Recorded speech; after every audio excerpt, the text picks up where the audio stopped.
स्वागत है आप सभी का हमारे YouTube चैनल में। और आज हम लोग इस वीडियो में पढ़ने वाले हैं chapter number 2 class 8th biology से रिप्रोडक्शन इन प्लांट्स। ये जो रिप्रोडक्शन है ये एक बेसिक कैरेक्टरिस्टिक है।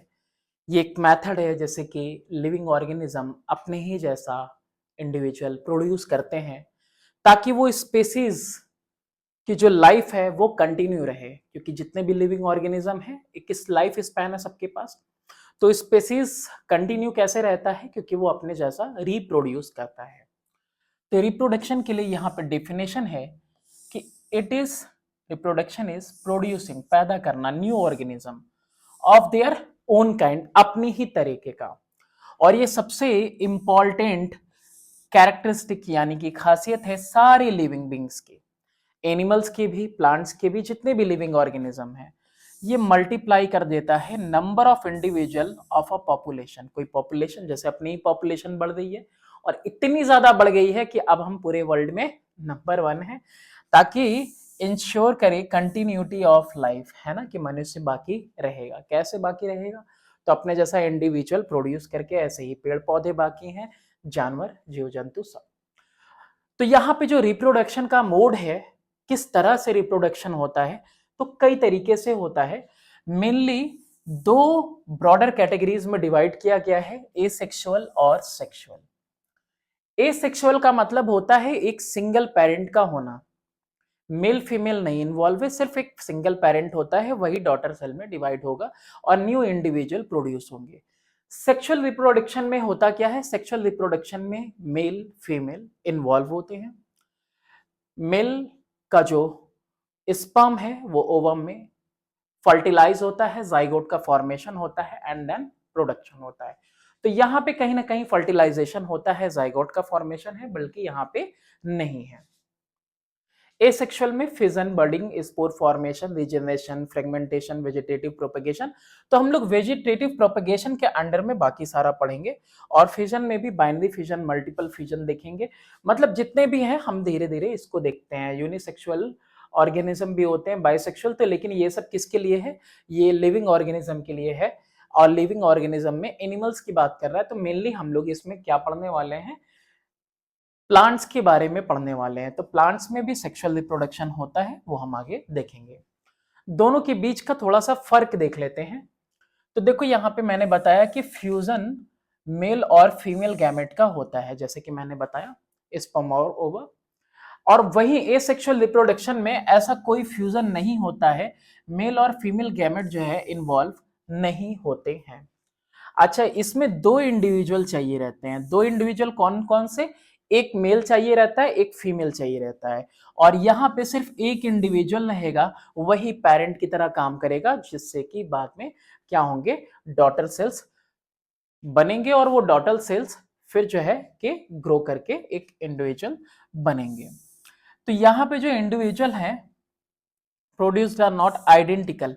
अब यहाँ पे मेल फीमेल से कह रहा है जो प्रोड्यूस हो रहा है वो आइडेंटिकल नहीं होगा, बिल्कुल एक जैसा नहीं होगा, अपने पेरेंट्स का कैरेक्टरिस्टिक शो करेगा या उनसे वेरिएशन भी शो कर सकता है। यानी कि अगर एक मेल है, फीमेल है, तो अगर एक डॉटर हुई तो इसके अंदर पिता और माता दोनों की खासियत आ सकती है, या दोनों से अलग लक्षण भी हो सकते हैं।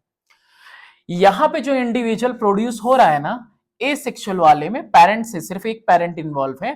यहां पे बिल्कुल अपने पेरेंट का आइडेंटिकल होता है, और इसीलिए क्लोन भी कहा जाता है, एकदम एक जैसा हूबहू। ठीक है, कोई डिफरेंस नहीं मिलेगा। ज्यादातर जो एनिमल्स होते हैं रिप्रोड्यूस करते हैं कैसे? सेक्सुअली। ठीक है, ह्यूमन बींग्स भी। बोथ सेक्सुअल और एसेक्सुअल मोड्स ऑफ रिप्रोडक्शन जो है दोनों देखने को मिलते हैं प्लांट्स में। प्लांट्स में क्या देखने को मिलेगा? सेक्सुअल रिप्रोडक्शन यानी पॉलिनेशन के थ्रू, और एसेक्सुअल रिप्रोडक्शन वो भी हम लोग देखेंगे, vegetative propagation and many other are there. अच्छा, ये जो सेक्सुअल रिप्रोडक्शन होता है ये एक स्लो प्रोसेस होता है, वेयर एज एसेक्सुअल रिप्रोडक्शन कैसा है? एक फास्ट प्रोसेस है। एसेक्सुअल मोड ऑफ रिप्रोडक्शन जो है कॉमन है किसके अंदर? सिंपल ऑर्गेनिज्म में, जैसे कि एल्गे और फंजाई में भी कॉमन है। तो ये बेसिकली हमने देख लिया कि सेक्सुअल रिप्रोडक्शन क्या होता है और एसेक्सुअल रिप्रोडक्शन क्या होता है। अब बारी बारी से सब देखते जाएंगे और मेनली किसकी बात करने वाले हैं इसमें हम लोग, प्लांट्स के बारे में, रिप्रोडक्शन इन प्लांट्स। इसके बाद जो चैप्टर आएगा उसमें हम लोग देखेंगे रिप्रोडक्शन इन एनिमल और ह्यूमन बींग्स। अब इसमें क्या है, एसेक्सुअल रिप्रोडक्शन जैसा आपने डेफिनेशन में ऑलरेडी देख लिया, मोड ऑफ रिप्रोडक्शन है, एक तरीके का रिप्रोड्यूस करने का मेथड है जिसमें कोई सिंगल ऑर्गेनिज्म क्या करता है, वो डिवाइड कर जाता है और प्रोड्यूस करता है, पैदा करता है दो या दो से ज्यादा इंडिविजुअल। इसको कहते हैं एसेक्सुअल रिप्रोडक्शन। एक पेरेंट डिवाइड हो जाएगा और जो डिवाइड होगा फिर वो नया ग्रोथ कर जाएंगे इंडिविजुअल पेरेंट में, फिर उनसे जो है डॉटर सेल प्रोड्यूस होगा। तो यहां पे ना ही फॉर्मेशन हो रहा है ना ही कोई यूनियन हो रहा है, किसका, गैमेट्स का, यानी कि फर्टिलाइजेशन वगैरह कुछ भी नहीं हो रहा है ना। मेल फीमेल जैसे इन्वॉल्व होते हैं तो वो यहाँ पे इन्वॉल्वमेंट नहीं है। इंडिविजुअल बिल्कुल आइडेंटिकल यानी हूबहू अपने पेरेंट की तरह होते हैं, also and also to each other, और एक दूसरे की तरह, यानी कि पेरेंट से 2 हो, 4 हो, 6 हो, 10 हो, वो सब के सब अपने पेरेंट की तरह एक जैसे दिखेंगे और आपस में भी एक दूसरे के जैसे दिखेंगे। और इसीलिए इनको क्या कहा गया, क्लोन, जो कि अभी हम लोग डिफरेंस में देखा हम लोगों ने। बहुत सारे मेथड्स हैं तो ये एक के बाद एक देख रहे हैं। सबसे पहला यहां पे टाइप्स ऑफ एसेक्सुअल रिप्रोडक्शन में है बाइनरी फिजन। बाई का मतलब है 2, ठीक है, तो बाइनरी फिजन। बाइनरी फिजन में होता क्या है कि एक जो ऑर्गेनिज्म होता है वो पहले ऐसा इलोंगेटेड टाइप में होगा, है ना, इस तरह से, और फिर क्या होगा, दो इंडिविजुअल्स में ब्रेक कर जाएगा, ठीक है, दो इंडिविजुअल में, है ना, न्यूक्लियस भी जो है डिवाइड होती है, ठीक। तो दो इंडिविजुअल्स में डिवाइड होगा, दो डॉटर सेल में, ये पेरेंट सेल क्या कर रहा है, दो डॉटर सेल में देखो इस तरह से डिवाइड कर जा रहा है ना, बाइनरी फिजन में एक इंडिविजुअल डिवाइड होगा दो आइडेंटिकल एक जैसे डॉटर सेल में, और इस प्रोसेस में पहले न्यूक्लियर डिवाइड होता है, followed by the in this process first nuclear divides into 2 और फिर फॉलोड बाय द डिवीजन, फिर धीरे धीरे पूरे पेरेंट सेल का डिवीजन हो जाएगा और इस तरह से ये मल्टीप्लाई होते हैं, बढ़ते जाते हैं। तो ये देखा हमने बाइनरी फिजन, देखो यहां से क्लियरली देख सकते हो, न्यूक्लियस डिवाइड हुआ, फिर फर्दर पूरा का पूरा सेल डिवाइड हो गया दो डॉटर सेल में, तो पेरेंट सेल दो डॉटर सेल में, अब यही दो डॉटर सेल क्या है, फिर इंडिविजुअली फिर ये डिवाइड होंगे दो दो डॉटर सेल में, पेरेंट सेल होके, ठीक है, ग्रो करके। डिवीजन दो सेल में हो रहा है, फॉर्मिंग दो identical daughter cell. Binary fission common किसमें है, कॉमन है देखने को मिलता है बैक्टीरिया में, यूनिसेलुलर यानी कि सिंगल सेल वाले जो है डॉटर सेल, जैसे कि एल्गे में देखने को मिलेगा और फंजाई में देखने को मिलेगा, ठीक है। अच्छा चलो आगे देखते हैं। इसके बाद है दूसरा वाला है आपका बर्डिंग। अब देखो बर्डिंग और बाइनरी फिजन दोनों एक दूसरे से अलग हैं।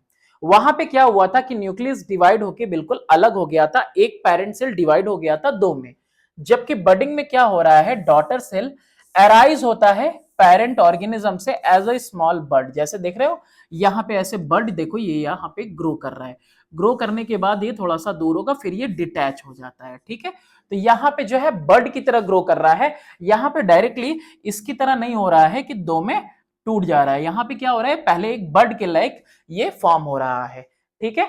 न्यूक्लियन डिवीजन, न्यूक्लियस जो डिवाइड होता है दैट प्रोसेस कॉल्ड माइटोसिस। तो यहाँ पे जो है डॉटर सेल बन गया बडिंग के थ्रू, वो फिर अलग हो जाता है। ईस्ट में ऐसा नहीं होता है, देखेंगे अभी। बर्ड फिर ग्रो करता है, ग्रो करते करते डिटैच मतलब अलग हो जाता है पेरेंट से और एक नया इंडिविजुअल फॉर्म होता है, फिर वो ग्रो करेगा, फिर उससे बडिंग होगी। ये किस में कॉमन देखने को मिलता है, ईस्ट में कॉमन देखने को मिलता है, और ईस्ट में कॉमन देखने को मिलता है। साथ ही साथ ईस्ट में ये भी खास बात है कि इसमें जो बडिंग होती है, जैसे कि यहाँ पे बडिंग हुई, ठीक है, यहाँ पे ऐसे बडिंग हुई, ठीक, तो ये जो बडिंग होती है ना, ये सेपरेट नहीं होता है, क्या नहीं होता है, सेपरेट नहीं होता है, बल्कि चेन लाइक स्ट्रक्चर फॉर्म करता है। तो कुछ में सेपरेट हो जाते हैं, लेकिन इसमें क्या होता है, ईस्ट में ये चेन लाइक स्ट्रक्चर फॉर्म करता है। तो बडिंग बड की तरह, और बाइनरी फिजन यानी पेरेंट का दो में ब्रेक कर जाना। चलो एक्टिविटी यहाँ पे हमको देखनी है, हमको ये देखना है इसको, ये बडिंग के प्रोसेस को देखना है ईस्ट के अंदर। इसको देखने के लिए आपको क्या करना है, आपको शुगर लेना है, आपको वाटर लेना है, देखो ईस्ट पाउडर होना चाहिए, शुगर होना चाहिए, beaker, water, glass slide, microscope होना चाहिए। करना क्या है आपको, आपने एक बीकर ले लिया, बीकर के अंदर आप ल्यूकवार्म वाटर डालोगे, गुनगुना पानी डालोगे, गुनगुने पानी के अंदर आपने ईस्ट डाल दिया और उसके बाद थोड़ी सी चीनी डाल के उसे आपने जो है थोड़ा सा मिक्स किया और छोड़ दिया। अब आप क्या करो, उसको 1-2 घंटे बाद उसमें से एक ड्रॉप लो और उसको स्लाइड पे रखो और माइक्रोस्कोप के अंडर में देखने की कोशिश करो, आपको इस तरह की बडिंग दिखाई देगी। ठीक है, क्या दिखाई देगी, बडिंग दिखाई देगी। और सेम प्रोसेस देखो यूज होता है, यही चीज तो यूज होती है किसमें, डफ वगैरह को मतलब फ्लफी बनाने में, है ना। वो जो नान रोटी वगैरह खाते हो, ब्रेड खाते हो, वो कैसे होता है, इसी प्रोसेस से तो होता है कि नहीं। तो इसमें होता क्या है कि ये मल्टीप्लाई करते जाते हैं। आफ्टर एन आवर जो है लिक्विड का रखना ग्लास के ऊपर, ये तो मैं दिखा रहा हूं इसकी तरह, लेकिन ये तुमको माइक्रोस्कोप के अंडर में दिख जाएगा इस तरह की बडिंग। ठीक है, एक ड्रॉप भी अगर आपने स्लाइड पे लेकर देखा तो। ठीक है, इस मेथड से ही इसको हम लोग बनाते हैं फ्लफी। चलो इसको देखते हैं इसके बाद। कुछ छूटा तो नहीं, नहीं। चलो फ्रेगमेंटेशन क्या बोलते हैं इसको, देखो फ्रेगमेंटेशन यानी कि ब्रेकडाउन होना, है ना, टूटना टुकड़ों में। तो फ्रेगमेंटेशन किस में दिखता है, ग्रीन एल्गे में। ग्रीन एल्गे जैसे कि स्पाइरोगायरा है, इसके अंदर दिखता है। इसका ये जो फिलामेंट है, ये जो रिबन लाइक स्ट्रक्चर देख रहे हो, तो ये देखो टुकड़ों में टूट गया 3 में। अब ये जो टुकड़ों में टूटा है ना, ये फर्दर ग्रो करके एक जो है कि इंडिविजुअली ये 3 के तीनों ग्रो कर सकते हैं। ये रिबन लाइक स्पाइरोगायरा जो है, ये रिबन लाइक जो तुमको दिख रहा है, 3 फ्रेगमेंट में ब्रेक किया और सारे फ्रेगमेंट इंडिविजुअली ग्रो कर सकते हैं। ठीक है, तो इस तरह से ये क्या करते हैं, मल्टीप्लाई होते हैं, रिप्रोडक्शन इसमें चलता है। ठीक है, अच्छा, it is also seen in bryophytes में भी दिखता है, मॉसेस एंड लेवर्ट्स में भी दिखता है। ठीक है, चलो इसके बाद क्या क्या देखा हमने, बाइंडरी फ्यूजन देख लिया, बर्डिंग देख लिया, और उसके बाद फ्रेगमेंटेशन देख लिया, स्पोर फॉर्मेशन। ये क्या होता है, इसके अंदर से देखो स्पोर्स निकल रहे हैं और फिर वो जहां फॉल करेंगे वहां पे फिर से जो है फॉर्मेशन हो जाएगा। स्पोर्स एक्चुअली में छोटे छोटे thick walled resistant asexual reproductive bodies होते हैं, है ना। ये स्पोर्स ये प्रोड्यूस होते हैं कब, अनफेवरेबल कंडीशन में। ज्यादातर किस मौसम में, बरसात के मौसम में, इस मौसम में जो बारिश का मौसम है इसमें रिप्रोड्यूस होंगे। They develop in A structure, ये कहां पैदा होते हैं कि स्ट्रक्चर में, जिसको स्पोरेंजियम बोलते हैं। आगे डायग्राम के थ्रू देखो समझने की कोशिश करते हैं इसको। ठीक है, चलो, नहीं एक्टिविटी पे आ गए, नहीं उससे पहले ये स्पोर फॉर्मेशन, चलो उसके बाद कोई नहीं। देखो ये देख रहे हो, इसके अंदर जो है ये जो है ये स्ट्रक्चर, यही आपका कहलाता है स्पोरेंजिया। स्पोरेंजिया के अंदर ही कौन डेवलप हो रहा है, स्पोर्स डेवलप हो रहे हैं। फिर ये होता क्या है, कुछ वक्त के बाद मैच्योर होके ये बर्स्ट कर जाता है। बर्स्ट कर जा रहा है तो इसके अंदर से क्या निकल रहा है, बर्स्ट करते हुए इसके अंदर से स्पोर्स निकल रहे हैं। फिर स्पोर्स जहां जहां गिरेंगे वहां वहां ये जो है डेवलप हो जाएंगे बिल्कुल न्यू इंडिविजुअल में। मैच्योर स्पोर्स रिलीज होते हैं रप्चर में, जब ये टूट फूट जाता है तब स्पोरेंजिया, और फ्लोट करते रहते हैं हवा में, है ना। हवा से एक जगह से दूसरी जगह जाते हैं और जहां ये गिरेंगे वहां पे ये प्रोड्यूस हो जाएंगे। सुइटेबल कंडीशन मिलनी चाहिए। ठीक है, एक न्यू प्लांट में ये बन जाते हैं। जैसे फंजी, फंजाई फंजाई जो है ब्रेड मोल्ड जो जिसको कहते हैं, है ना, फफूंद लग जाती है ब्रेड के ऊपर, तो इस मौसम में तुमको ये देखने को मिलेगा। तो वो एक्टिविटी भी देख लेते हैं, कैसे इसको देखेंगे हम लोग। एक ब्रेड लेना है आपको और ब्रेड को हल्का नम करके, नम ना भी करो तो बारिश का मौसम है, कहीं खुले में रख दो उसको। ठीक है, अब जैसे ही तुम 1-2 दिन इंतजार करोगे उसके ऊपर देखोगे कि उस पे वो फफूंद लग गई है। अब उसके बाद माइक्रोस्कोप के अंडर में ला के उसका कोई एक टुकड़ा भी देखोगे, देखो इस तरीके से, है ना, एक टुकड़ा ब्रेड का, एक टुकड़ा जो भी, उसको जूम करके तुम देखोगे तो तुमको इस तरीके से उस पे स्ट्रक्चर दिखाई देगा, है ना। और इसी स्पोर फॉर्मेशन से फिर धीरे धीरे इंतजार करोगे, 1-2 दिन और देखोगे पूरे के पूरे ब्रेड के ऊपर फफूंद लग जाएगी। यानी जो है ये डेवलप होगा।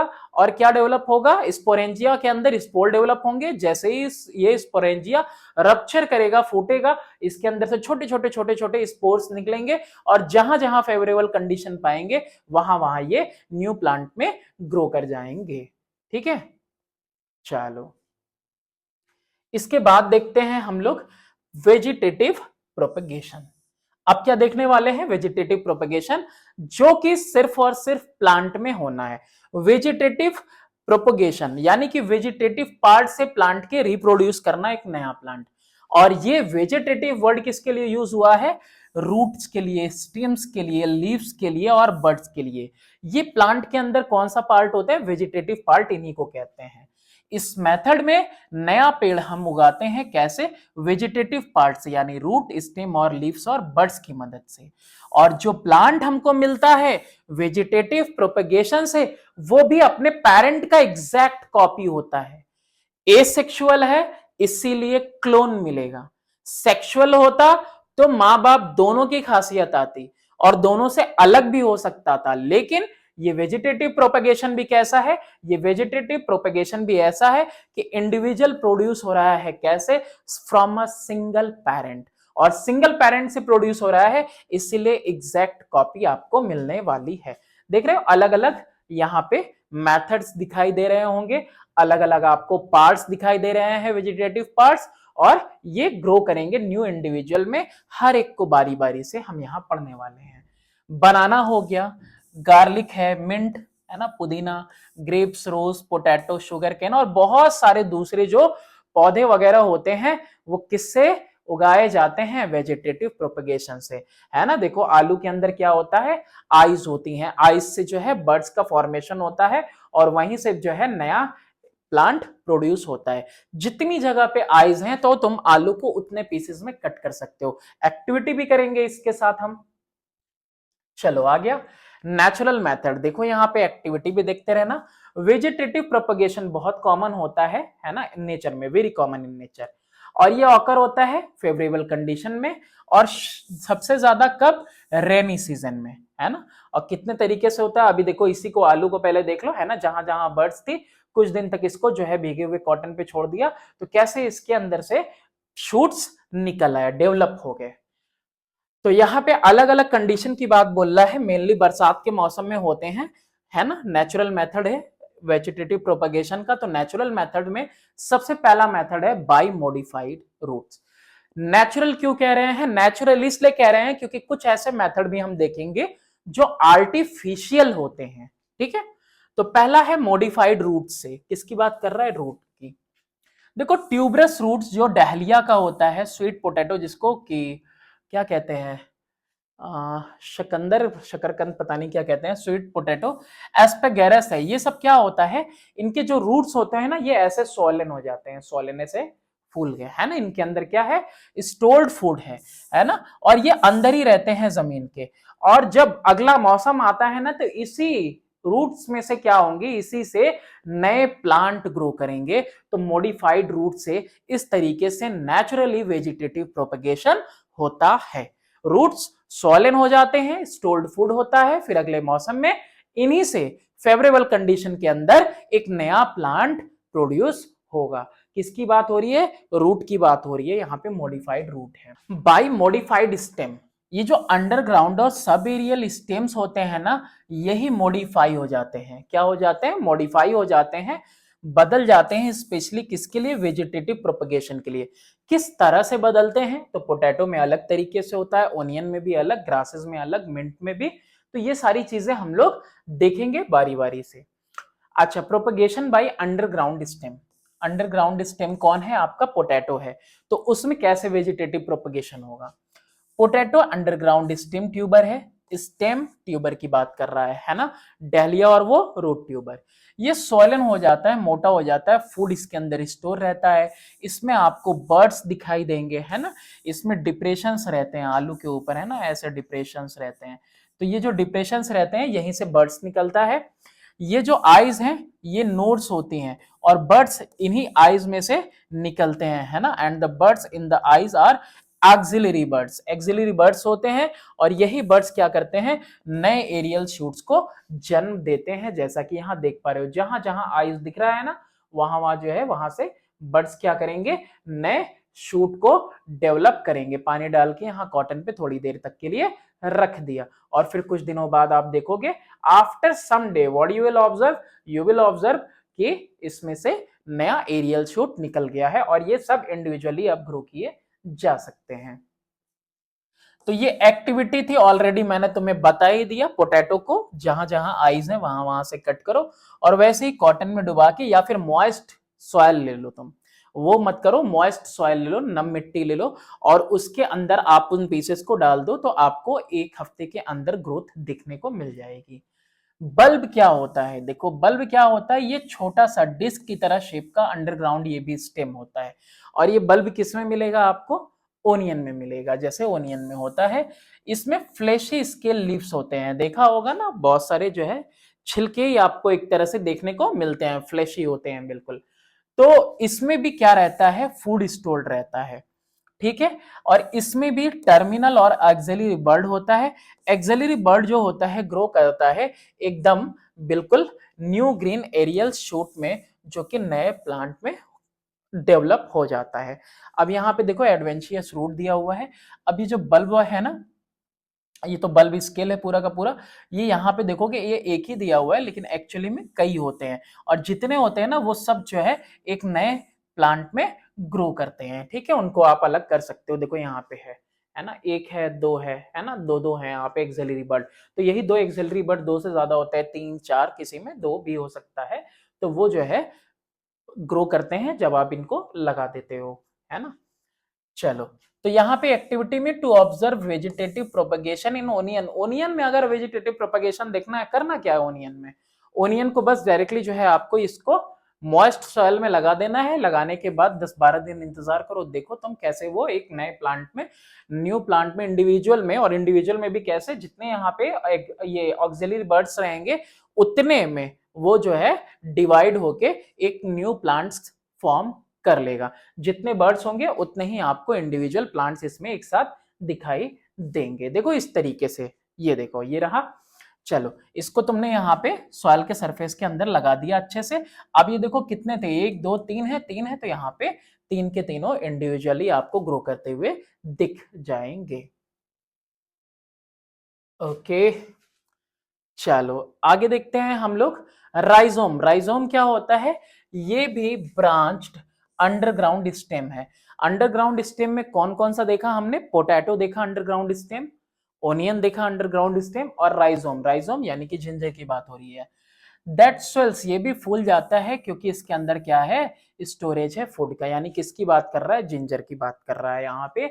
इसके अंदर भी बर्ड्स होते हैं जो बाद में ग्रो करते हैं एरियल शूट्स में। जैसे उसमें देखा था ना, आलू में आइस थे, डिप्रेशंस थे, वैसे ही इसमें भी होता है। राइजोम किस में मिलेगा, जिंजर, अदरक में भी मिलेगा, हल्दी में भी मिलेगा, शुगर केन में भी मिलता है ना। देखो शुगर केन में भी क्या होता है, जहां जहां डिवीजन रहता है ना शुगर केन में, वहां देखोगे छोटी छोटी आईज होती हैं ना, आईज, ठीक है। और यही आईज देखो, इसको देखो एक पार्ट में कट कर दिया, फिर दूसरा, तो अलग अलग इंडिविजुअली आप इसको कट करके लगा सकते हो। और जहां जहां ये आईज है ना, वहां से जो है एरियल शूट निकलेगा और वो एक न्यू प्लांट में डेवलप हो जाएगा, ठीक है। इसके अलावा बनाना और बैम्बू में भी आपको ये देखने को मिल सकता है।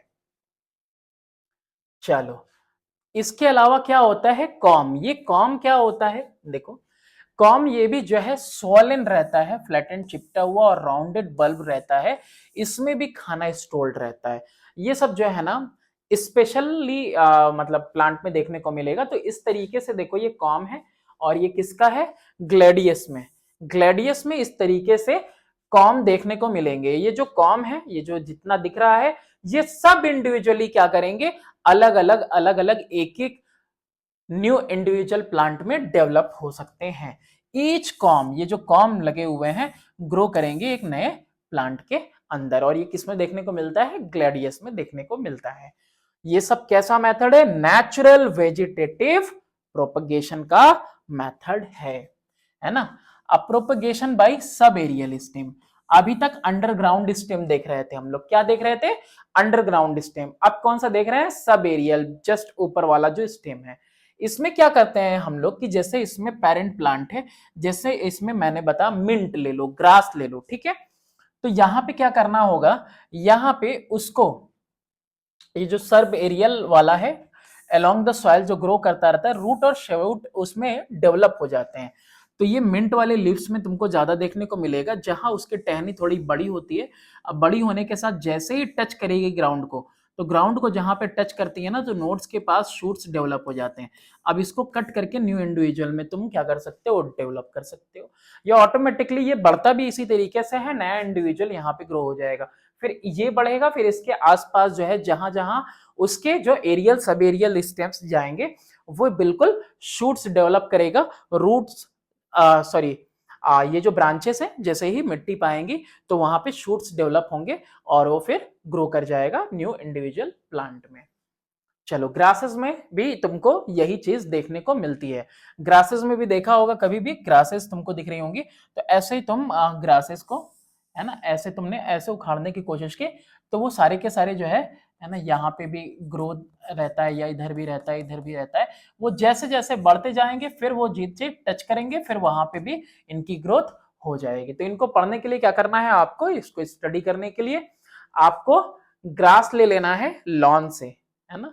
लॉन में जो ग्रास वगैरह उगता है उसको आपको ले लेना है, नम मिट्टी में उसको लगा देना है और कुछ दिनों तक इंतजार करना है। जैसे जैसे वो ग्रो करेगा, ग्रो करके बेंड होगा, बेंड करके सॉइल को टच करेगा, सॉइल को जहां टच करेगा तो उसके बर्ड्स के पास से शूट वगैरह डेवलप हो जाएंगे इस तरीके से, और वहां से नया इंडिविजुअल जहां जहां टच करेगा वहां से नए इंडिविजुअल्स प्रोड्यूस हो जाएंगे।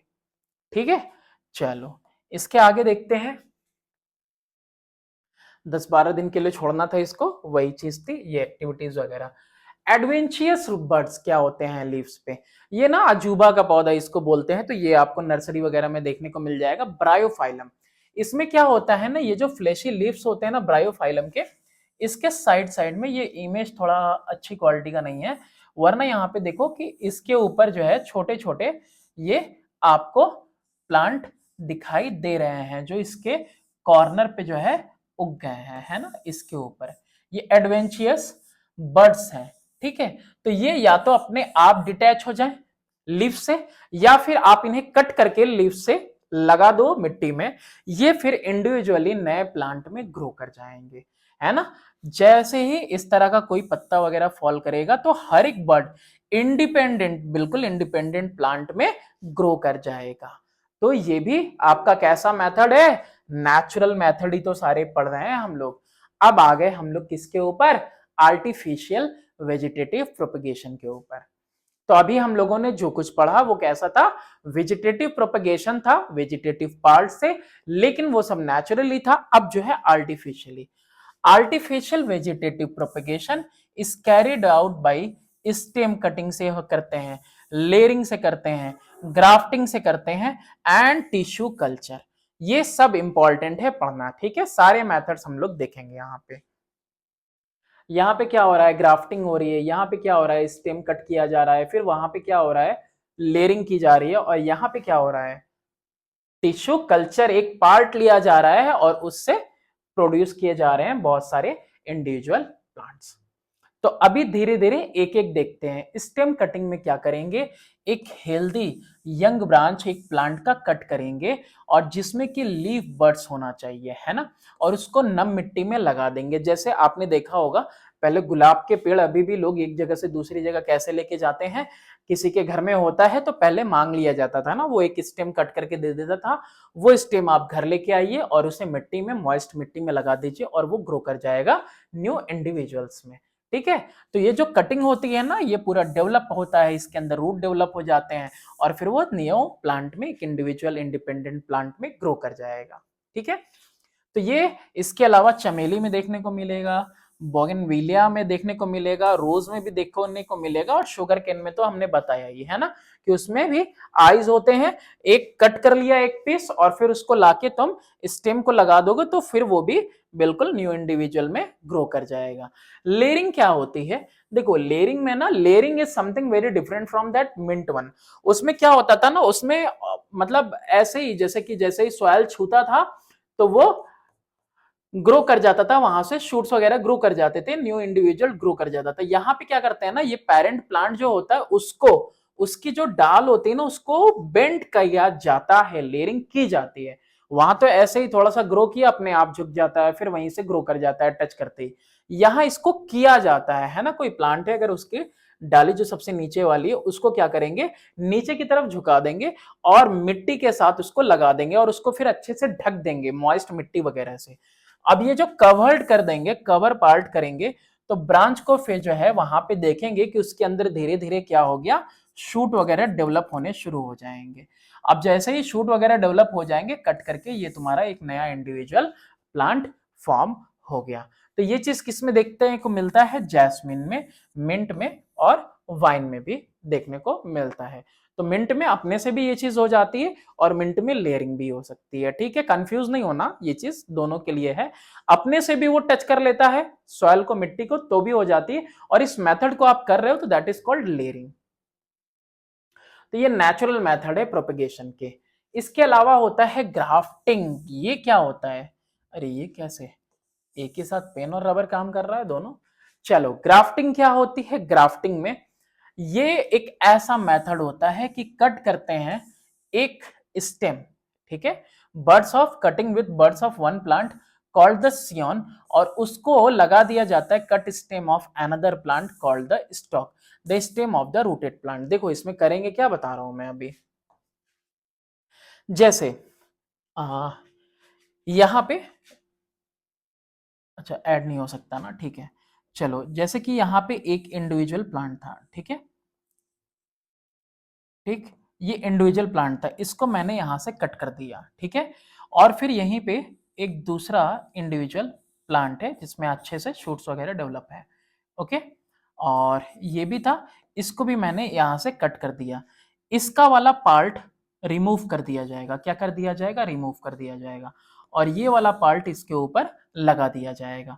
तो जो पार्ट नीचे वाला है, जो खाना पानी देगा, उसको स्टॉक कहेंगे, और ये ऊपर से आके इसके ऊपर लगेगा जिसको सब कुछ चाहिए, तो दैट्स वन इज कॉल्ड सियोन।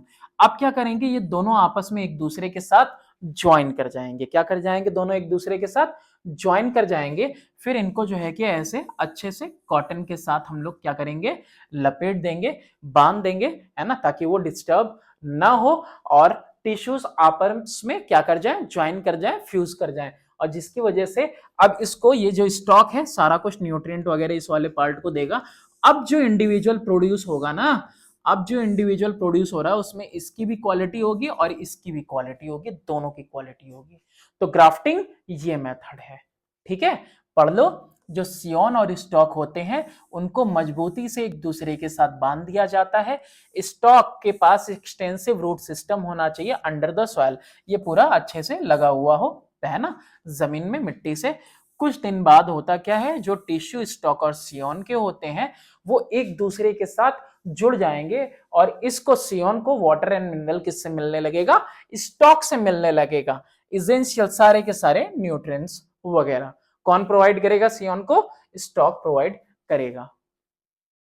ये मेथड करता क्या है, ये डेवलप करेगा नए नए वैरायटीज, किसके, ऑर्नामेंटल प्लांट में ज्यादा इस्तेमाल होता है। जैसे गुलाब, लाल गुलाब है, सफेद गुलाब है, दोनों को एक साथ फ्यूज किया तो आपको गुलाबी मिल सकता है। ऐसे ही अलग अलग शेडिंग के जो गुलाब मिलते हैं वो मेनली कैसे डेवलप किए गए हैं, ग्राफ्टिंग के मेथड से डेवलप किए गए हैं।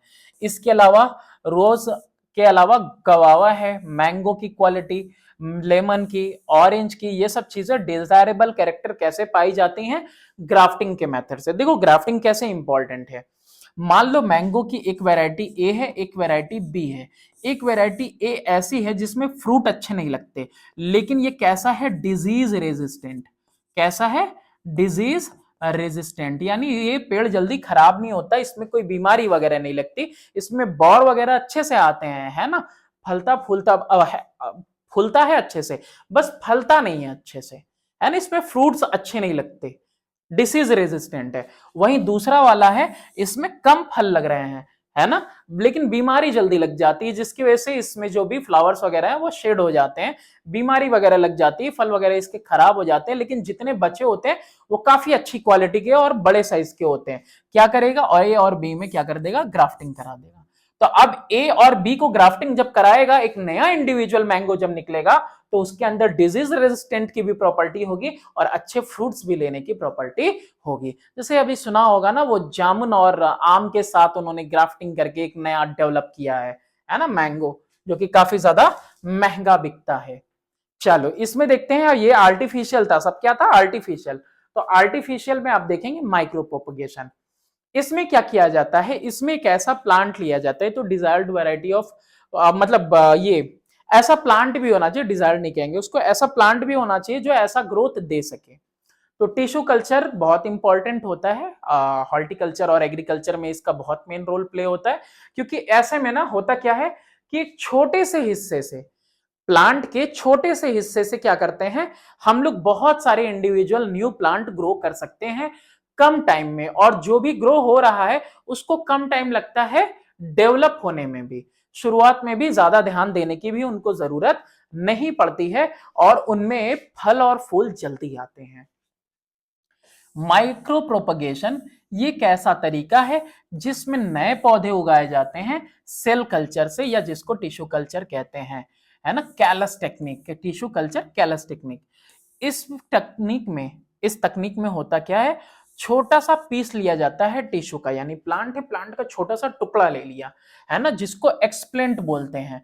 अब इस एक्सप्लेंट को काट करके हम लोग ग्रोइंग टिप में रख देते हैं of a plant, growing tip में, यानी कि फेवरेबल कंडीशन में रख दिया जाएगा उसको, और वो जो एक्सप्लेंट होगा, वो एक्सप्लेंट धीरे धीरे धीरे धीरे क्या होगा, ग्रो करेगा इस तरीके से। इनको रख दिया गया है, और रखा गया है कहाँ पे है, एक न्यूट्रिएंट मीडियम के अंदर रखा गया है, वो न्यूट्रिएंट जो मैक्रो न्यूट्रिएंट इनके लिए जरूरी होते हैं इनके ग्रोथ के लिए, है ना, एक एस्पेटिक कंडीशन में रख दिया गया है। इनके जो सेल्स होते हैं, जो टिश्यू लिया गया है, तो टिश्यू किसका बना होता है, सेल्स का। तो जो सेल्स होते हैं वो डिवाइड करते हैं रैपिडली, और एक सेल मास क्रिएट करते हैं, धीरे धीरे धीरे धीरे ये बढ़ते चले जाते हैं, और जो सेल मास बनता है उस सेल मास को कहते हैं कैलस। एक छोटा सा टिश्यू लिया, टिश्यू को क्या किया, एक अच्छे कंडीशन में, है ना, जो न्यूट्रिएंट वगैरह उनके लिए जरूरी है उसके साथ एक प्रॉपर कंडीशन में उसको रख दिया। अब ये जो टिश्यू है धीरे धीरे क्या कर रहा है, ग्रो कर रहा है तेजी के साथ, और ग्रो करते हुए क्या कर रहा है, जब ये बढ़ रहा है तो ये जो मास क्रिएट हो रहा है, that mass is called callus. जो टिश्यू लिया था दैट वाज कॉल्ड एक्सप्लेंट। अब ये धीरे धीरे आगे बढ़ेगा, फिर जो कैलस में जब क्रिएट हो जाता है ना, एक बड़ा सा मास बन जाता है, फिर इसको उठा के एक दूसरे न्यूट्रिएंट मीडियम में रखा जाता है ना, जिसमें प्लांट हार्मोन रहते हैं, यानी कि ऐसे जो कि प्लांट के ग्रोथ को रेगुलेट करते हैं, ठीक है, यानी बढ़ाते हैं, कंट्रोल करते हैं। तो ये जो सेल्स होते हैं कैलस के, है ना, अब जो पूरा मास बन चुका है, अब ये जो है इस न्यूट्रिएंट मीडियम में, बाद वाले में क्या करते हैं, छोटे छोटे छोटे छोटे प्लांट्स में डिवाइड हो जाएंगे, है ना, डिफरेंशिएट हो जाएगा इनका रूट और शूट, और जो है कि ढेर सारे आपको उसमें नए पौधे दिखाई देंगे, और फिर उसको जो है अलग कर दिया जाता है, और फिर मिट्टी में अलग अलग जगह पे लगा दिया जाता है। एस्पेरेगस, क्राइसेंथेमम, ऑर्किड्स, ये सब जो है टिश्यू कल्चर से ही ग्रो किए जाते हैं। तो यहाँ पे क्या किया था, एक छोटा सा पार्ट लिया था, और इस पार्ट का नाम क्या था, एक्सप्लांट नाम था, ठीक है, ये टिश्यू लिया था हम लोगों ने ना, छोटा सा हिस्सा, है ना, अपर पार्ट से लेते हैं जो ग्रो कर सके। फिर ये क्या हुआ, न्यूट्रिएंट मीडियम में हमने इसको रखा, और ये जो है सेल यहाँ पे क्या किए, डिवाइड करने लगे रैपिडली, और डिवाइड करते हुए ये क्या फॉर्म किया, ये फॉर्म किया आपका कैलस। अब इस कैलस को क्या किया गया, ट्रांसफर किया गया, क्या किया हमने, ट्रांसफर किया न्यूट्रिएंट मीडियम में, और फिर क्या हुआ, इसी कैलस में से क्या हुआ, अलग अलग रूट और शूट सिस्टम जो है डिवाइड होते हुए आपको दिखाई देंगे। फिर इन सबको बारी बारी से क्या किया जाएगा, इंडिविजुअली अलग कर लिया जाएगा और मिट्टी में लगा दिया जाएगा। तो इस तरीके से टिश्यू कल्चर काम करता है, कि इसमें क्या होता है, तेजी के साथ दिख रहा है उन्हें, एक छोटे से हिस्से से कैसे जो है न्यू इंडिविजुअल प्लांट हमने बना लिए। चलो मेनली हो गया ये। अब इकोनॉमिक, आर्थिक रूप से इकोनॉमिक इंपॉर्टेंस देखते हैं, आर्थिक रूप से क्या इंपॉर्टेंस है आर्टिफिशियल प्रोपगेशन का। आर्टिफिशियल जैसे कि लेयरिंग हो गई, ग्राफ्टिंग हो गई, ये अभी टिश्यू कल्चर हो गया सबकी। आर्टिफिशियल प्रोपगेशन कॉमन है किसके लिए, हॉर्टिकल्चर और एग्रीकल्चर के लिए। ये क्या प्रोड्यूस करेगा, हाई यील्डिंग और डिजीज रेजिस्टेंट वैरायटी फ्रूट की प्रोड्यूस करेगा। मैंगो का एग्जांपल मैंने आपको यहाँ पे दिया हुआ था, है ना। एक मैंगो कैसा था, डिजीज रेजिस्टेंट था, एक कैसा था जिसमें फल फूल अच्छे लगते थे। तो इस तरीके से क्या मिलेगा आपको, high yielding disease resistant plant मिल सकते हैं, या फिर डिजायर्ड कैरेक्टरिस्टिक वाला भी आपको प्लांट मिल सकता है। टिश्यू कल्चर से हजारों पौधे डेवलप किए जा सकते हैं एक छोटे से टुकड़े से। जैसे एक्स प्लांट लिया था हम लोगों ने ना, छोटा सा टिश्यू लिया था, फिर वो कैलस में, कैलस फिर किसमें, न्यू इंडिविजुअल प्लांट में। इससे तो प्लांट जो ग्रो होते हैं वो इन्फेक्शन वगैरह से कैसे होते हैं, दूर होते हैं। तो ये भी इसकी खासियत है।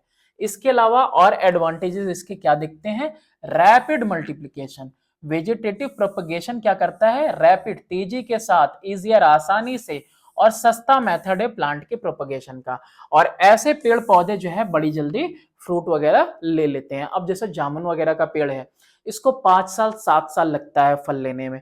वैसे ही नींबू का है 3 साल 5 साल लग जाता है फल लेने में। लेकिन अगर वेजिटेटिव प्रोपगेशन के थ्रू एक ग्रोन प्लांट से एक पार्ट लेके अगर वेजिटेटिवली अगर हम न्यू प्लांट में प्रोड्यूस कर रहे हैं उसको, तो उसको फल लेने में कम समय लगता है। इसलिए देखा होगा कहीं कहीं गमले में भी छोटा मोटा नींबू का पेड़ है लेकिन उसके अंदर नींबू लगे हुए हैं। जेनेटिकली आइडेंटिकल ऑफ स्प्रिंग आपको मिल जाता है। जो नए प्लांट मिलते हैं एग्जैक्ट कॉपी होते हैं किसके, पेरेंट प्लांट के, बट हर मेथड में नहीं। इजी टू ग्रो, आसानी से उनको उगाया जा सकता है ना। इनको ज्यादा अटेंशन वगैरह देने की जरूरत नहीं होती है अर्ली स्टेज में।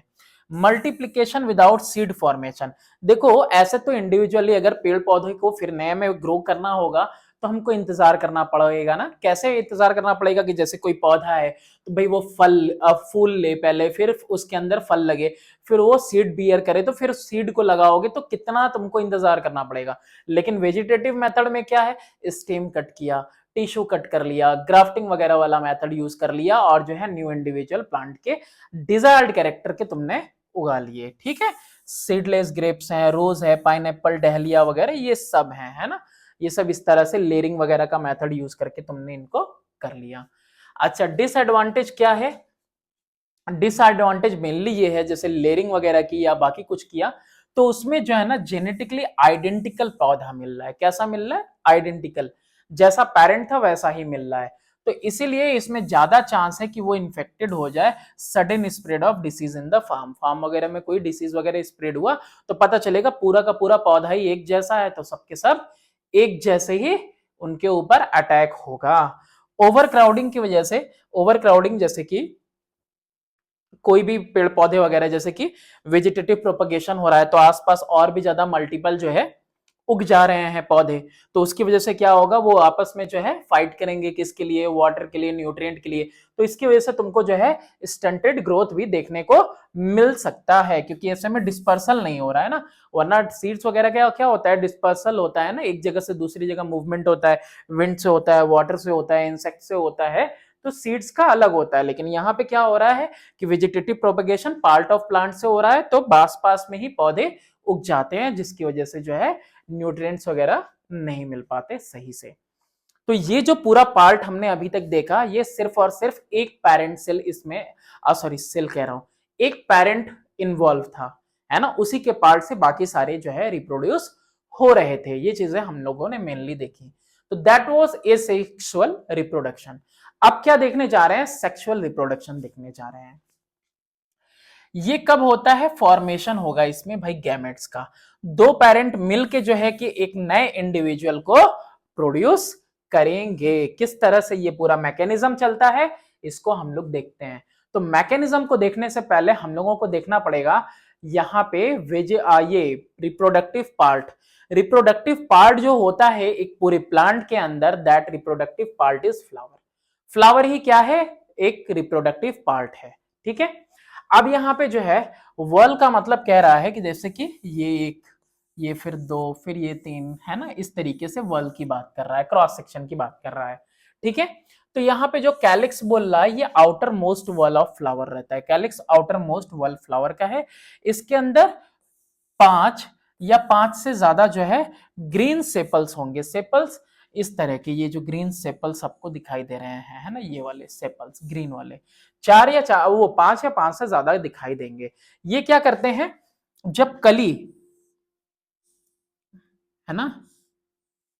जब कली अर्लियर स्टेज में होती है ना, तो इनका काम, सेपल्स का काम क्या होता है, ये जो बर्ड है, ये जो कलर कर दे रहा हूं मैं, ये बर्ड है, इस बर्ड को क्या करते हैं, इस कली को ये लोग प्रोटेक्ट करते हैं। ये ग्रीन फ्लेशी जो दिख रहा है तुमको, ग्रीन लीव्स दिख रहे हैं ये आपको, तो ये क्या करेंगे सेपल, ये सेपल इस बर्ड को अर्ली स्टेज में क्या करते हैं, प्रोटेक्ट करते हैं।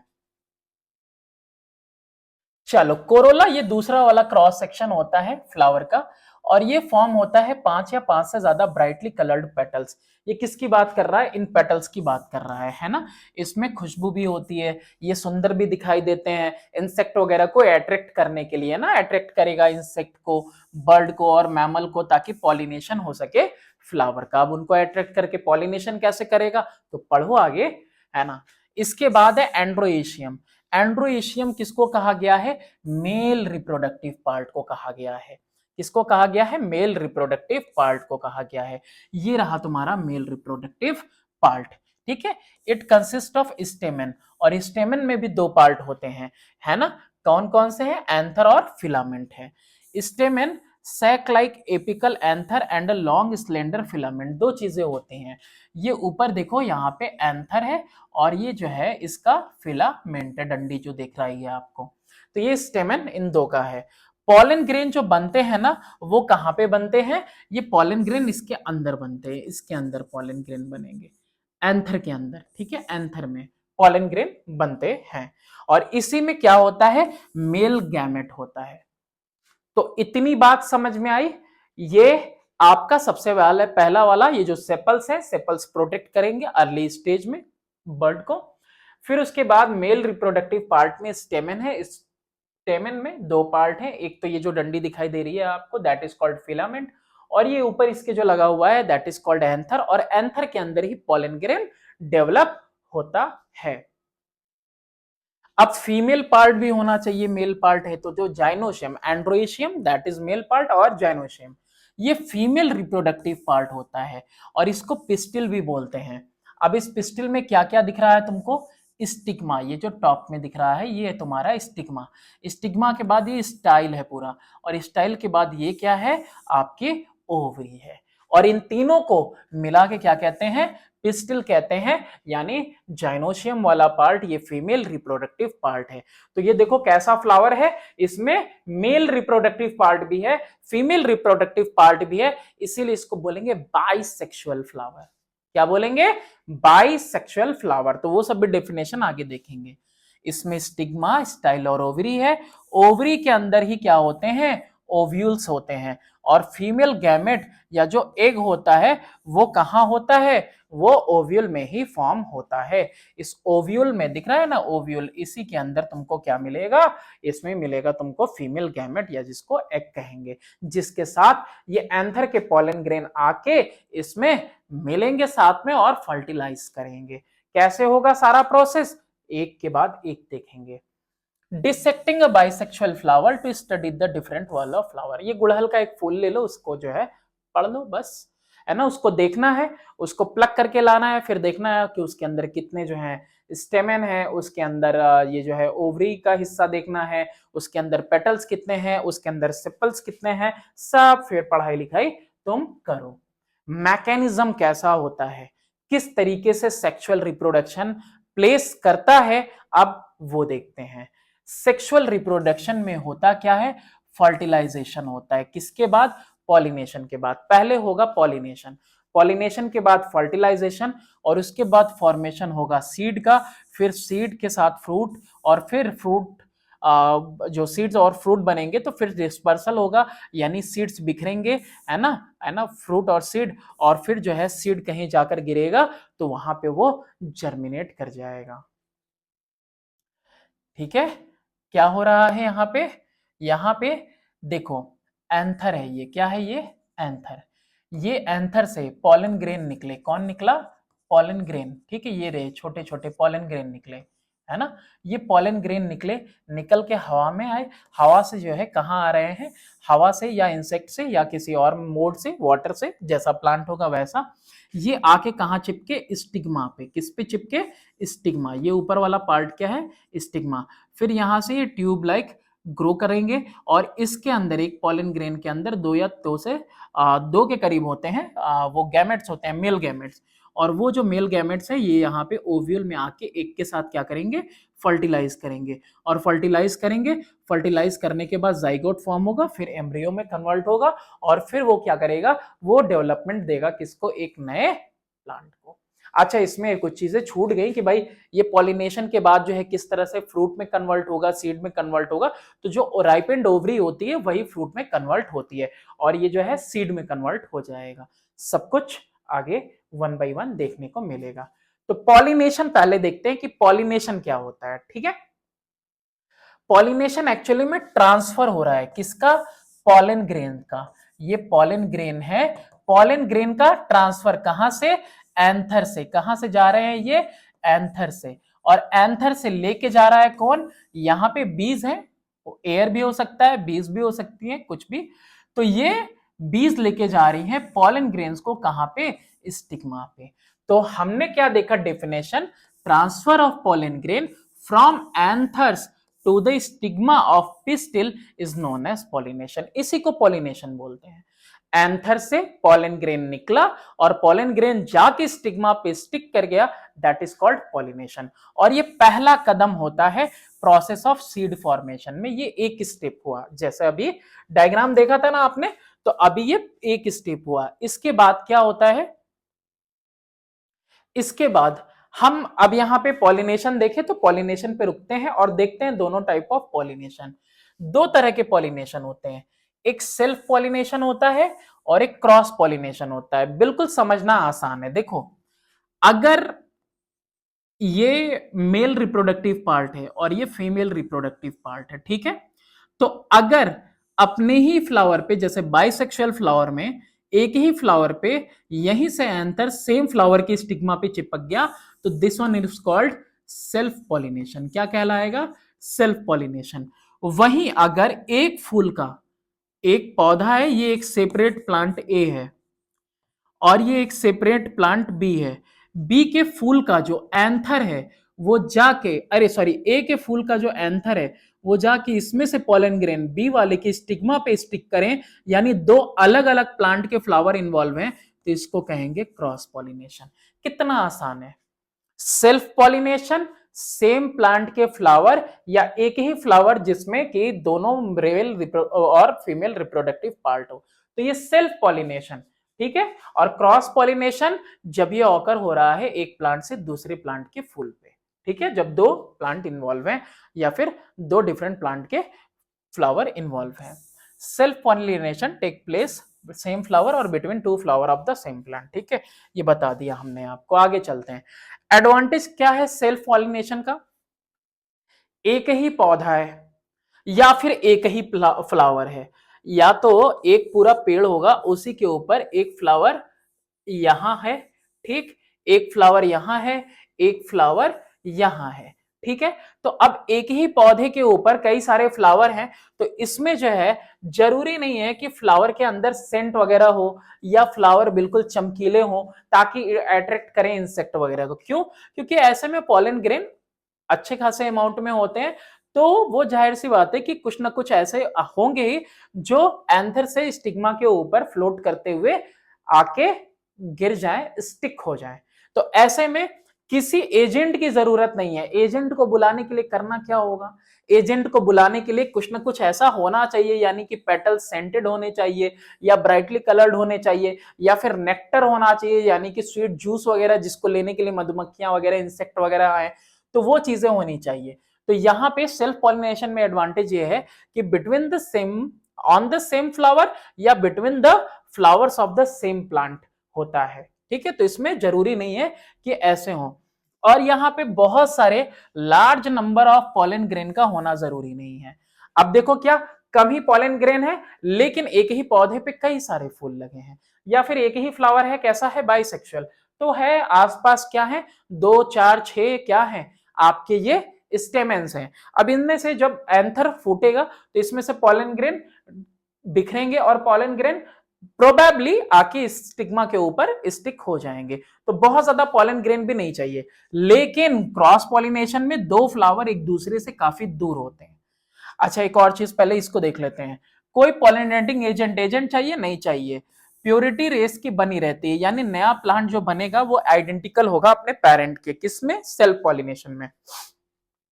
सेल्फ पॉलिनेशन में आइडेंटिकल होगा। वहीं क्रॉस पॉलिनेशन, अच्छा इसके पहले डिसएडवांटेज भी देख लो। नया वैरायटी नहीं प्रोड्यूस हो रहा और डिजीज रेजिस्टेंट नहीं होगा। ठीक है, डिजीज रेजिस्टेंसी बल्कि धीरे धीरे डिक्रीज करती जाती है। ये किसमें हो रहा था? Self pollination. हाँ, क्रॉस में क्या चाहिए? सबसे पहली चीज एजेंट चाहिए। और देखो दोनों के बीच में क्या है? डिस्टेंस है। और एजेंट को पॉलन ग्रेन लेके जाना है, और प्रोबेबली मतलब क्या होना चाहिए? ज्यादा जो है प्रोबेबिलिटी होनी चाहिए कि भाई जाके ये स्टिग्मा पे फॉल कर जाए। तो एक तो इनको स्टिकी भी होना चाहिए और साथ ही ये फॉल करके इसके ऊपर गिरे भी। इसके लिए बहुत ज्यादा large number of pollen grain होने चाहिए ताकि पहुंच सकें, है ना। लार्ज नंबर होंगे तभी तो। ऐसा थोड़ी है मधुमक्खी आएगी, एक ही चिपकाएगी, एक ही जाके इसके ऊपर लगा देगी, ऐसा नहीं होगा। तो क्या होना चाहिए? बहुत ज्यादा होना चाहिए, लार्ज अमाउंट में पॉलन ग्रेन। ये दो फ्लावर के बीच में होगा कब? जब दो सेपरेट प्लांट होंगे सेम काइंड के। दो अलग अलग प्लांट होंगे तब पॉलिनेशन इस तरह का होगा। डिजीज रेजिस्टेंट प्लांट मिलते हैं, नई नई वैरायटी पैदा होती है, और न्यू वैरायटी नए कैरेक्टर के साथ पैदा होता है। ये किसकी बात कर रहा है? क्रॉस पॉलिनेशन की बात कर रहा है, जिसमें कि एक एजेंट का इन्वॉल्व होना बनता है। डिसएडवांटेज क्या है? पॉलिनेटिंग एजेंट के ऊपर डिपेंड करता है। एक फ्लावर यहां है, दूसरा फ्लावर दूर है। अब वो किसका इंतजार करेगा?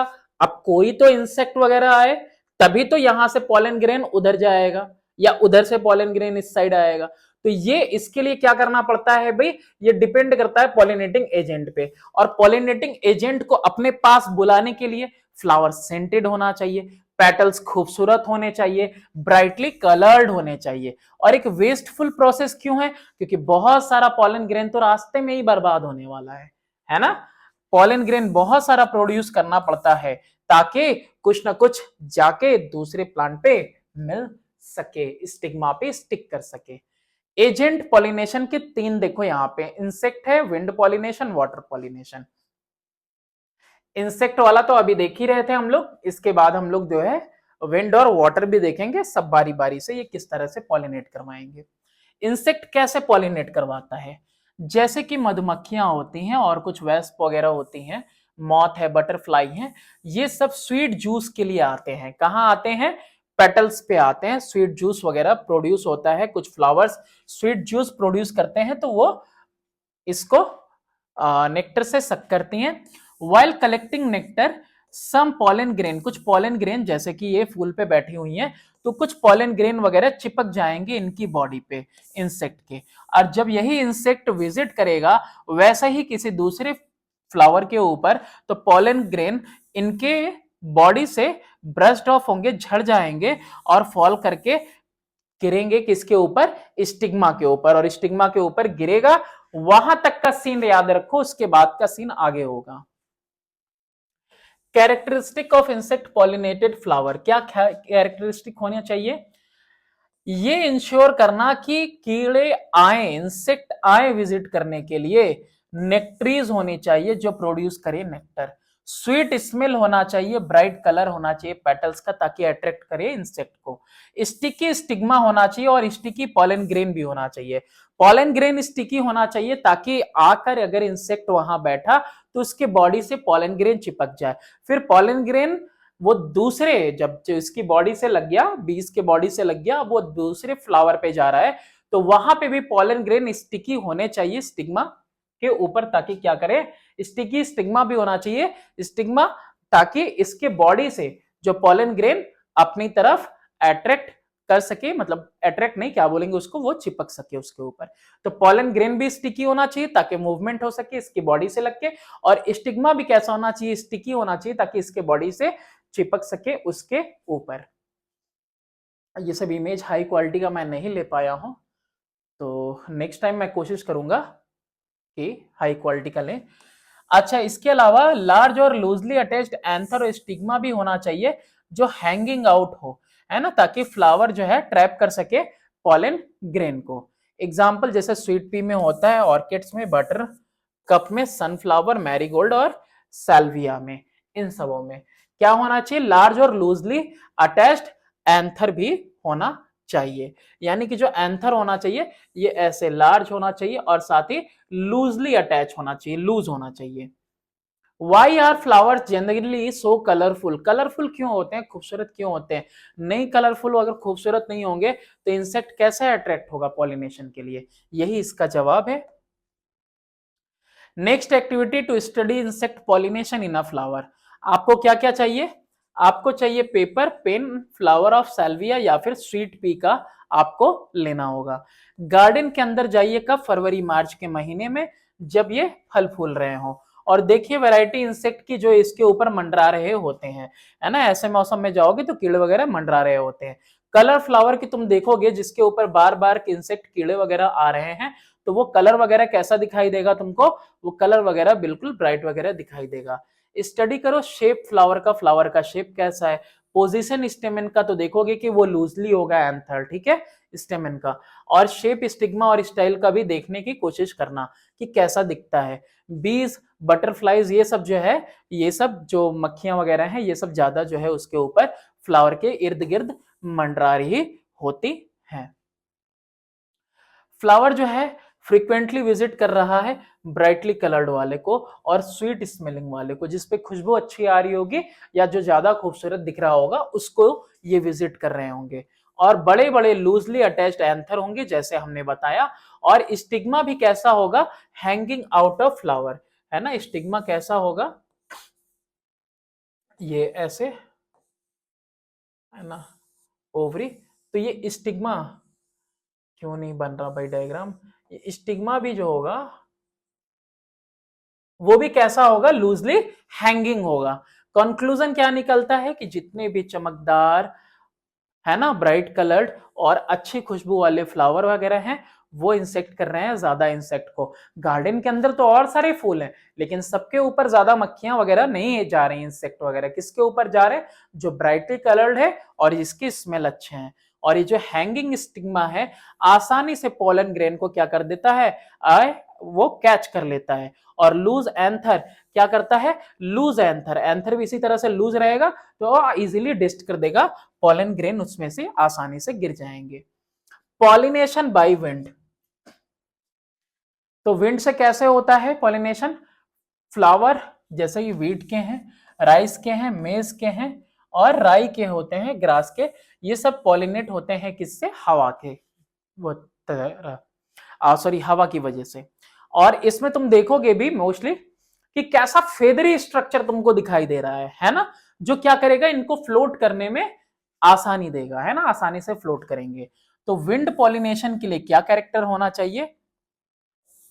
Wind pollinated flower generally small होंगे, सफेद होंगे और डल कलर के होंगे and do not produce nectar वगैरह भी प्रोड्यूस करने की उनको जरूरत नहीं है। क्यों? क्योंकि हल्के होने चाहिए, हवा चलेगी और वो जो है बिल्कुल पॉलन ग्रेन एंथर से बर्स्ट होके ट्रेवल करेंगे। अब वो ट्रेवल करेंगे, जो पॉलन ग्रेन ट्रेवल करेंगे वो पॉलन ग्रेन बहुत ज्यादा लार्ज अमाउंट में होने चाहिए। क्यों? क्योंकि तुम देखो कि अगर कोई एक पौधा है यहाँ पे, ठीक है, और दूसरा पौधा यहाँ है ना, और इनके बीच में जैसा मैंने बताया वैसा डिस्टेंस नहीं है, ज्यादा डिस्टेंस है, तो क्या करेगा? इधर से इधर जाने के लिए, है ना, क्या होना चाहिए? डिस्टेंस के लिए बहुत ज्यादा, है ना, पॉलन ग्रेन ज्यादा अमाउंट में रहेगा तभी तो ज्यादा चांस रहेगा कि ये जाके यहाँ पे पहुंच पाएगा विंड से पॉलिनेट होने के लिए, अरे ठीक है, फर्टिलाइज होने के लिए। तो प्रोड्यूस करेंगे स्मॉल ड्राई और light pollen grain in large number, छोटे छोटे सूखे और हल्के पॉलन ग्रेन डेवलप होंगे बहुत ज्यादा लार्ज नंबर में, ढेर सारे, और हवाएं उनको लेके जाएंगी। लंबे एंथर्स होंगे, है ना, extending out of the flower, flower के अंदर बाहर की तरफ निकलते हुए लंबे एंथर्स होंगे ताकि हवाएं चलें, हल्का सा शुक करें और उनके अंदर से पॉलन ग्रेन बर्स्ट होके बिल्कुल बाहर निकल जाए। एक्टिविटी नंबर 8 है, इसमें क्या करना है? हमको स्टडी करना है एक विंड पॉलिनेटेड फ्लावर को। क्या कुछ लेना है आपको? एक वीट का फ्लावर ले लो या राइस का ले लो या मेज का ले लो, ये पूरी प्रोसीजर दी हुई है। मेनली इसमें हमको समझना ये है कि जब हम तीनों ही फ्लावर्स को देखेंगे तो तीनों ही फ्लावर्स में आपको क्या दिखेगा कि एक से ज्यादा स्टेमेन दिख रहे हैं। दिख रहा है 6 स्टेमेन है, यहाँ पे भी 6 स्टेमेन है। ये आपका वीट का है, ये आपका किसका है, राइस का है। अब दोनों ही में देखो कि एक तो स्टेमेन ज्यादा है और स्टेमेन लंबे हैं। क्या करने के लिए, अगर ज्यादा लॉन्ग स्टेमेन रहेंगे तो हवा से ज्यादा जल्दी मूव करेंगे और रप्चर हो जाएंगे और उनके अंदर से पॉलन ग्रेन निकल जाएगा, ठीक है, और विंड के थ्रू चले जाएंगे। और इसके अलावा इवन इसमें जो ओवरी दी हुई है इसमें भी देखो दो दो स्टाइल है। कितना स्टाइल है, दो दो, ताकि क्या कर सके। और स्टाइल में भी कैसा है, ये फेदरी फीचर दिखाई दे रहा है। कैसा फीचर दिखाई दे रहा है, फेदरी फीचर। क्या करने के लिए कि कोई भी पॉलन ग्रेन जो है उसके ऊपर आकर चिपक जाए। तो ये एडेप्टेशन आपको इन फ्लावर्स में देखने को मिलेगा। और ये एडेप्टेशन यानी कि स्टाइल दो होना ताकि स्टिग्मा पे स्टिक कर सके पॉलन ग्रेन, और 6-6 स्टेमेन का लॉन्ग होना ताकि बहुत सारा पॉलन ग्रेन प्रोड्यूस हो सके, और लॉन्ग यानी मूवमेंट जल्दी हो, रप्चर कर जाए। ये सारे के सारे एडेप्टेशन क्या शो करते हैं फ्लावर में, कि ये बना हुआ है किसके लिए, एडेप्टेशन हुआ है विंड पॉलिनेशन के लिए। आई होप आपको ये बात समझ में आ गई होगी। चलिए आगे देखते हैं हम लोग, ठीक है। स्टेमिनेट फ्लावर वो होता है जिसके अंदर सिर्फ मेल पार्ट हो, और पिस्टिलेट फ्लावर वो होता है जिसके अंदर सिर्फ और सिर्फ फीमेल पार्ट हो। ओके, ये पूरा हम लोगों ने देख लिया, ठीक है। मेज का भी ये सारा दिया हुआ है, आप देख सकते हो बुक में। मेनली हमको स्टडी यही करना था कि उसमें किस तरह के एडेप्टेशन है विंड पॉलिनेशन के लिए। पॉलिनेशन वाटर के थ्रू किसमें होता है, वेलिस्नेरिया के प्लांट में होता है। अब वेलिस्नेरिया के प्लांट में होता क्या है कि इसमें से जो फूल है, फ्लावर है, वो टूट के अलग हो जाता है। अब टूट के अलग होने के बाद वाटर पे फ्लो करता रहता है फ्लावर। जब ये किसी फीमेल के कांटेक्ट में आता है फ्लावर के, तो इसके जो एंथर्स हैं वो रप्चर कर जाते हैं, फूट जाते हैं, ब्रेक कर जाते हैं, और इसमें से जो पॉलन ग्रेन है वो जाके इस फीमेल फ्लावर की स्टिग्मा पे स्टिक कर जाता है। तो ये वेलिस्नेरिया में हमको दिखता है पॉलिनेशन थ्रू वाटर। ओके, चलो इसके आगे और क्या चीज है इसमें देखने के लिए। कैरेक्टरिस्टिक क्या होना चाहिए वाटर पॉलिनेटेड फ्लावर का। विंड पॉलिनेशन के लिए, इंसेक्ट पॉलिनेशन के लिए पेटल्स वगैरह खूबसूरत होने चाहिए, नेक्टर होना चाहिए, स्मेल अच्छी होनी चाहिए। और अभी विंड पॉलिनेशन के लिए हमने तीनों को देखा, मेज को देखा, वीट को देखा और राइस के फ्लावर को देखा। तो वाटर यानी वेलिस्नेरिया जैसे फ्लावर के लिए क्या कैरेक्टरिस्टिक होने चाहिए कि पॉलिनेशन इजीली हो सके। फ्लावर छोटे होने चाहिए और लाइट होने चाहिए ताकि पानी के ऊपर तैर सके, वरना भारी होंगे तो क्या होंगे, सिंक कर जाएंगे, तो पॉलिनेशन पॉसिबल नहीं है। मेल और फीमेल फ्लावर जो है वो प्रेजेंट होना चाहिए किसके ऊपर, सेपरेट प्लांट पे। सेपरेट प्लांट पे क्यों होना चाहिए, क्योंकि एक जगह से ट्रेवल करके दूसरी जगह जाएगा ना। ये मेल वाला जो फ्लावर है वो ही तो फ्लोट कर रहा है। मेल फ्लावर डिटैच होना चाहिए फ्रॉम मेल प्लांट, है ना, डिटैच होके वो घूमता रहना चाहिए, है ना, इधर उधर फ्लोट करना चाहिए, और फिर उसके एंथर्स रैप्चर करने चाहिए ताकि उसमें से पॉलिनेशन के लिए पॉलन ग्रेन निकल सके, ठीक है, वाटर सरफेस पे वो तैरता रहेगा। पॉलन ग्रेन जो प्रोड्यूस होंगे विंड वाले की तरह इसमें भी लार्ज नंबर में होना चाहिए, ताकि ज्यादा संभावना हो, प्रोबेबिलिटी हो कि वो पॉलन ग्रेन किसी न किसी फ्लावर पे जाके, स्टिग्मा पे फ्लावर के जाके स्टिक कर सके। तो यहां पे भी जैसे विंड पॉलिनेशन में वैसे इसमें भी लार्ज नंबर में होने चाहिए। स्मॉल नंबर में मेनली हमने किस में देखा, स्मॉल नंबर में हमने सिर्फ उसमें देखा जहां पे सेम फ्लावर पे पॉलिनेशन होना है, ठीक है। चलो आर्टिफिशियल पॉलिनेशन में करते क्या है। आर्टिफिशियल पॉलिनेशन में ये पूरा मैं बता देता हूं, पहले तो ये देख लो कि करता क्या है ये। आर्टिफिशियल पॉलिनेशन इंप्रूव कर देता है क्वालिटी सीड की, ठीक है, और प्रोडक्शन भी इसका बढ़ जाता है, अनाज का, तिलहन का यानी दाल वगैरह जो होते हैं, फ्रूट वेजिटेबल का। और ये जरूरी है ताकि फूड मिल सके जो इंक्रीजिंग पॉपुलेशन है उसको, यानी कि खेत उतना ही है, देखो लैंड रिसोर्स जो है बढ़ तो नहीं रहा है लेकिन पॉपुलेशन डेली डेली बढ़ रही है। तो क्या चाहिए हमें, ऐसे पौधे चाहिए जो जल्दी ग्रो कर सके, डिसीज रेजिस्टेंट हो, फल ज्यादा अच्छी क्वालिटी का है और न्यूट्रिशियस हो। तो ये चीजें किसमें आती हैं, आर्टिफिशियल पॉलिनेशन में। डिजायर्ड कैरेक्टरिस्टिक के दो प्लांट लेंगे और दोनों प्लांट जो कि सेम अलग अलग कैटेगरी के दोनों प्लांट होंगे। मतलब जैसे मैंगो में बताया था ना मैंने, एक डिजीज रेजिस्टेंट होता है, दूसरा आपका अच्छा सा फ्रूट ले रहा है, तो दोनों को क्रॉस ब्रीडिंग करवा देंगे तो क्या हो जाएगा, एक नया प्लांट जो मिलेगा ग्राफ्टिंग से, वो कैसा होगा, वो डिजीज रेसिस्टेंट भी होगा और साथ ही साथ अच्छे फ्रूट्स आएंगे उसमें। तो इसमें ना वही चीज जो उसमें ग्राफ्टिंग के थ्रू हो रही है, इसमें फ्लावरिंग के थ्रू होगी। ठीक है, दो अलग अलग सेम काइंड के प्लांट ले लेंगे और उसका हम लोग क्या करवाएंगे, आर्टिफिशियल पॉलिनेशन। कैसे करवाएंगे वो बाद में देखेंगे, पहले इस क्या करता है, ये जो अच्छी क्वालिटी के फल वगैरह मिल रहे हैं, फूल मिल रहे हैं, और फल और न्यूट्रिशियस जो हमको फ्रूट मिल रहा है, वो किसकी वजह से मिल पा रहा है, इसकी की वजह से, आर्टिफिशियल पॉलिनेशन की वजह से। इस प्रोसेस को क्या कहा जाता है, हाइब्रिडाइजेशन भी कहा जाता है। और जो प्लांट मिलता है उसको बोलते हैं हाइब्रिड प्लांट। ठीक है ना, HYV सीड देखा होगा, पढ़ा होगा, high yielding variety of seeds. Bisexual flower अगर है, हाँ देखो इसमें अब बताते हैं करते क्या है। एक आपका जो है मेल फ्लावर होता है, एक आपका जो है फीमेल फ्लावर होता है। तो यहां पे जो है आपका एक मेल फ्लावर होगा और एक फीमेल फ्लावर होगा। तो यहां पे करते क्या है कि जो मेल वाला फ्लावर होता है, ठीक, अगर वो मेल वाला फ्लावर पूरी तरह से मेल नहीं है, अगर वो बाइसेक्सुअल है, यानी कि उसमें मेल फीमेल पार्ट दोनों है, तो क्या करेंगे, उसके अंदर मेल वाला पार्ट रिमूव कर दिया जाएगा। क्या किया जाएगा, मेल वाला पार्ट रिमूव कर दिया जाएगा, यानी उसको पूरा क्या किया जाएगा, पूरा जो है फीमेल फ्लावर में कन्वर्ट किया जाएगा। ठीक है, क्या करेंगे, ये जो स्टेमेन है इसको रिमूव कर देना है, सिर्फ वो फ्लावर कैसा रह जाए, वो सिर्फ और सिर्फ फ्लावर फीमेल पार्ट कंडक्ट करता हुआ रह जाए, सिर्फ फीमेल पार्ट रहना चाहिए उसमें। फिर एक दूसरा डिजायर्ड वैरायटी का हम क्या लेंगे, एक फ्लावर लेंगे, ठीक है, जिसमें मेल पार्ट देखेंगे। उस मेल पार्ट से हम क्या लेंगे, एंथर से पॉलन ग्रेन लेंगे, और वो पॉलन ग्रेन क्या करेंगे, उस स्टिग्मा पे लगा देंगे, इस फ्लावर की स्टिग्मा पे हमने लगा दिया। इसके अंदर अगर ये बाइसेक्सुअल था तो इसके अंदर से मेल पार्ट हटा दिया, दूसरा डिजायर्ड कैटेगरी का हमने फ्लावर लिया, उससे मेल पार्ट से क्या लिया, पॉलन ग्रेन लिया और इसके ऊपर जाके स्टिक करवा दिया। अब इसके बाद इसको क्या करेंगे, पैक कर देंगे। क्या करेंगे, पैक कर देंगे, दैट इज कॉल्ड बैगिंग, है ना।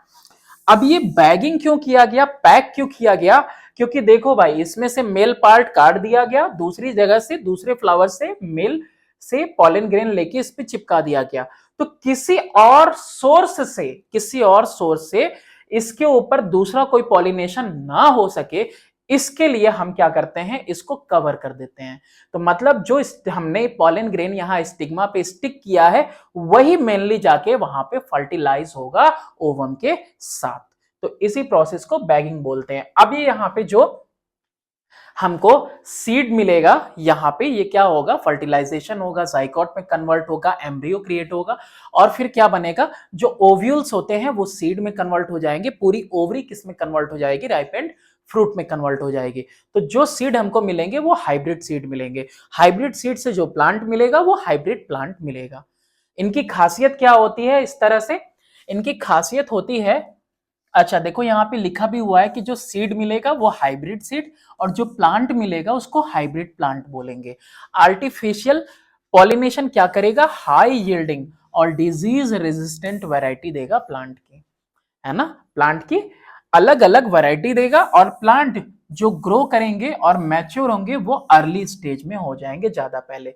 जैसे तुमने देखा होगा जामुन 5 से 7 साल लेता है फल फूल लेने के लिए, वैसे ही नींबू है वो भी 3 से 5 साल का वक्त ले लेता है। लेकिन इस आर्टिफिशियल पॉलिनेशन में होता क्या है कि वो टाइम से पहले जो है मैच्योर हो जाते हैं, ग्रो करते हैं, और प्लांट अच्छी क्वालिटी के with better quality of flower और सीड के आते हैं, कैसे, हाई न्यूट्रिशियस वैल्यू के साथ आएंगे और पैलेटेबिलिटी के साथ आएंगे। ठीक है, और ज्यादा बेहतर कैटेगरी का आपको फल फ्रूट फिर इसमें देखने को मिलता है। तो आर्टिफिशियल पॉलिनेशन बिल्कुल समझ सकते हो, ग्राफ्टिंग में तो बस वेजिटेटिव पार्ट था, और इसमें क्या है, इसमें पॉलिनेशन के थ्रू वही चीज कराई जा रही है कि दो अलग अलग डिजायर्ड वैरायटी के सेम टाइप के प्लांट है लेकिन दो अलग वैरायटी वाले हैं, तो दोनों को क्रॉस पॉलिनेशन करवाया जा रहा है, वो भी आर्टिफिशियली, खुद से नहीं हो रहा है, आप करवा रहे हो उसको। फर्टिलाइजेशन क्या होता है, फर्टिलाइजेशन फ्यूजन होता है मेल गैमेट का किसके साथ, फीमेल गैमेट के साथ, इसको फर्टिलाइजेशन बोलते हैं। ठीक है, जब पहुंचता है स्टिग्मा के ऊपर पॉलन ग्रेन, तो पॉलन ग्रेन ग्रो करता है एक छोटे से पतले से पॉलन ट्यूब के अंदर। ठीक है, इसमें चलो नेक्स्ट वाले में हम लोग देखते हैं। यहां पे देखो डायग्राम के थ्रू समझो, ये पॉलन ग्रेन है, पॉलन ग्रेन गया और यहां स्टिग्मा पे स्टिक कर गया।